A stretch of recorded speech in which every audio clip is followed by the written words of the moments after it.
ప్రపంచ ప్రఖ్యాతిగాంచిన సేవకులలో మార్క్ క్యాహెల్ అనే ఒక ఆయన ఉన్నారు. ఆయన ప్రపంచమంతా తిరిగి సువార్త ప్రకటించడంతో పాటు అనేక పుస్తకాలు కూడా రాశాడు. తన సువార్త ప్రకటనలో భాగంగా ఒకసారి కాలిఫోర్నియా వెళ్తే ఒక హోటల్లో ఆయన ఉంటున్నప్పుడు ఆ హోటల్ యొక్క గేట్ కీపర్ చాలా నిరుత్సాహంగా ఉన్నట్టు, దుఃఖంతో ఉన్నట్టు కనిపెట్టాడు. నిజమైన దేవుని సేవకులు ఎదుటి వ్యక్తి యొక్క స్థితిని అంచనా వేయగలరు. దగ్గర పిలిచి అడుగుతాడు, మిత్రమా, నువ్వు ఏదో శ్రమలో, ఇబ్బందులో, దుఃఖంలో, వేదనలో ఉన్నట్టు నాకు తెలుస్తుంది, కారణం తెలుసుకోవచ్చు అన్నాడు. ఆ యవనస్తుడు వెంటనే ఏడుస్తూ ఒక మాట చెబుతాడు, అయ్యా, నేను ఒక అమ్మాయిని ప్రేమించాను, చాలా కాలం మేము కలిసి తిరిగాం, అయితే అమ్మాయి నన్ను వదిలిపెట్టేసింది. ఒకవేళ తన ప్రేమ నటన కావచ్చేమో కానీ నా ప్రేమ నటన కాదు, నేను సీరియస్గా అమ్మాయిని ప్రేమించాను. అయితే నన్ను వదిలిపెట్టి అమ్మాయి వెళ్ళిపోయింది. ఆ అమ్మాయి జ్ఞాపకాల్లోంచి నేను బయటికి రాలేకపోతున్నాను. ప్రతిరోజు చాలా వేదన పడుతున్నాను. ఏనాడైనా ఆత్మహత్య చేసుకుని చనిపోవాలని నాకు అనిపిస్తూ ఉంది అని ఆ వ్యక్తి తనకున్న సమస్యను, ఇబ్బందిని దేవుని సేవకునికి చెప్పాడు. దేవుని సేవకుడు అడిగాడు, నేను ఒక పరిష్కారాన్ని చెబుతాను, ఆ స్థితిలోంచి నువ్వు బయటికి రావడానికి ఒక పరిష్కార మార్గం నా దగ్గర ఉంది, అంగీకరించిన నువ్వు సిద్ధమా అని అడిగాడు. ఖచ్చితంగా రండి అని చెప్పగానే దేవుని సేవకుడు తన బ్యాగ్లోంచి ఒక పరిశుద్ధ గ్రంథాన్ని తీసి అతని చేతిలో పెట్టాడు. బైబిల్ గ్రంథం చదువు, పరిశుద్ధ లేఖనాలు చదివితే దేవుడు నీకు జీవితం మీద ఆసక్తిని, పరమార్థాన్ని తెలుసుకుంటావు గనుక గొప్ప ఆనందాన్ని ఇస్తాడు.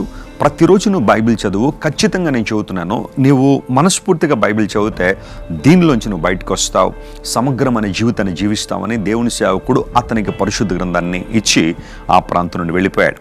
యవనస్తుడు చాలా పట్టుదలగా బైబిల్ చదవడం ప్రారంభించాడు.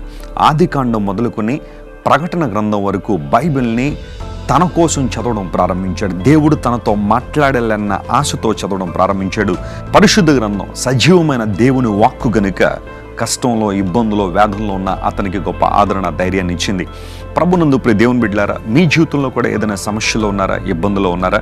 పరిష్కారం ఒకటే, దేవుని వాక్యం చదవండి, పరిశుద్ధ లేఖనాలను గమనించండి. దేవుడు ఏం చెబుతున్నాడు, ఆయన ప్రేమ ఎంత గొప్పది, ఆయన రక్షణ ఎంత ఉన్నతమైంది, ఆయన నీ పట్ల ఎలాంటి ప్రణాళికలు కలిగినాడో నువ్వు తెలుసుకోవాలంటే పరిశుద్ధ గ్రంథం చదవాలి, దేవుని మాటలు వినాలి.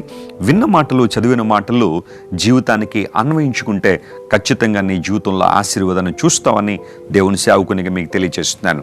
అపోస్తల కార్యముల గ్రంథం 17వ అధ్యాయం 11వ వచనం మనం చదివితే అక్కడ అపోస్తలుడైన పౌలు దేవుని లేఖనాల గురించి మాట్లాడుతున్నప్పుడు బెరయ అనే ప్రాంతంలో ఉన్న విశ్వాసులు దేవుని వాక్యమును ఆసక్తితో చదవడం, అంగీకరించడం మాత్రమే కాకుండా ప్రతిదినము లేఖనాలను పరిశోధించారు అని బైబిల్లో రాయబడింది. బెరయ విశ్వాసుల వలె మనం కూడా లేఖనాలను పరిశోధించు వారంగా, దేవుని వాక్యాన్ని ఆసక్తితో అంగీకరించు వారంగా ఉండాలని మనం చేస్తున్నాడు. దేవుడు మీ జీవితంలో మేలు చేయాలంటే, ఆశీర్వాదాన్ని మీకు ఇవ్వాలంటే, అన్ని విషయాల్లో మీరు దేవుని యొక్క నడిపింపును మీరు పొందుకోవాలంటే ప్రతిరోజు దేవుని వాక్యం చదవండి, దేవుని వాక్యాన్ని ప్రేమించండి. ప్రభువు మీ జీవితంలో మేలు చేస్తాడు. దేవుని లేఖనాలను పఠించడం ద్వారా, బైబిల్ గ్రంథాన్ని చదవడం ద్వారా మనకు కలిగే 5 ప్రయోజనాలు మీకు తెలియచేయాలని కోరుతున్నాను. అందులో మొట్టమొదటిది, it brings us closer to God. దేవుని లేఖనాలు మనలను దేవునికి దగ్గరగా తీసుకొస్తాయి. దేవుని యొక్క మాటలతో మనం నింపబడతాం కాబట్టి దేవుని గురించి ఎక్కువగా ఆలోచన చేయడానికి అవకాశం ఉంటుంది. అవి రోజు రోజు మనల్ని దేవుని దగ్గరగా తీసుకొస్తూ ఉంటాయి. అలా రావడం ద్వారా దేవుని యొక్క ఔన్నత్యాన్ని, ఆయన గొప్పతనాన్ని మనం స్పష్టంగా తెలుసుకోవచ్చు. పరిశుద్ధ లేఖనాల పఠనం దేవుని యొక్క ఔన్నత్యాన్ని మనకు చాలా ఖచ్చితంగా తెలియజేస్తుంది. రెండవది, it makes us much wiser. దేవుని వాక్యం మనందరినీ కూడా ఆధ్యాత్మికమైన జ్ఞానవంతులుగా తీర్చిదిద్దుతుంది. లోక జ్ఞానం మనిషిని పతనం చేస్తుంది, కానీ దైవ జ్ఞానం మనిషిని ఉన్నతమైన స్థానంలో నిలబెడుతుంది. ఈ రోజుల్లో ప్రపంచంలో చాలామంది లోక జ్ఞాన సంపాదన కోసం ఎన్నెన్నో ప్రయత్నాలు చేస్తున్నారు, కానీ నిజమైన దైవిక జ్ఞానాన్ని ఎవరైతే సంపాదించుకుంటారో వారు ఖచ్చితంగా భావితరాలకు ఆశీర్వాదకరంగా, దీవెనకరంగా ఉంటారు. దైవ జ్ఞానముతో మనం నింపడడం ద్వారా ఇతరులను రక్షించగలుగుతాం. అంత మాత్రమే కాకుండా ఇతరులకు ప్రయోజనకరంగా మనం బ్రతకగలం.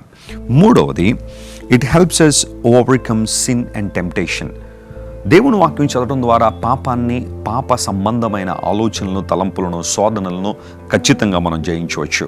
దేవుని వాక్యాన్ని మన హృదయంలో పెట్టుకోవడం ద్వారా పాపాన్ని మనం జయించగలిగే అధికారాన్ని పొందుకోవచ్చు.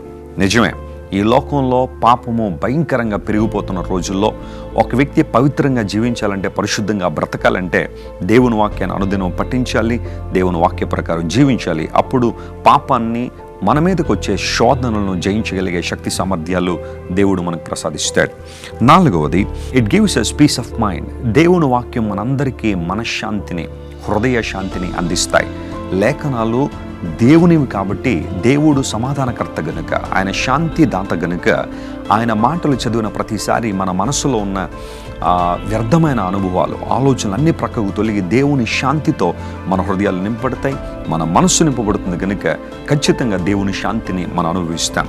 5వదిగా, దేవుని లేఖనాలు చదవడం ద్వారా మనకు కలిగే ప్రయోజనం ఏంటంటే ఇట్ గివ్స్ అస్ డైరెక్షన్. ప్రతిరోజు మనం ఎలా జీవించాలి, ఎలా ముందుకు వెళ్ళాలి, ఎలాంటి పరిస్థితుల్లో ఎలాంటి నిర్ణయాలు తీసుకోవాలి, ఇలాంటి విషయాల్లో దేవుని వాక్యం మనకు బోధిస్తుంది కనుక, ఉపదేశం చేస్తుంది కనుక దేవుని వాక్యాన్ని మనం చదివితే అనుదిన జీవితంలో మనం ఎలాంటి నిర్ణయాలు తీసుకోవాలో, ఎలా ముందుకు సాగిపోవాలో దేవుని వాక్యం మనకు తెలియజేస్తుంది.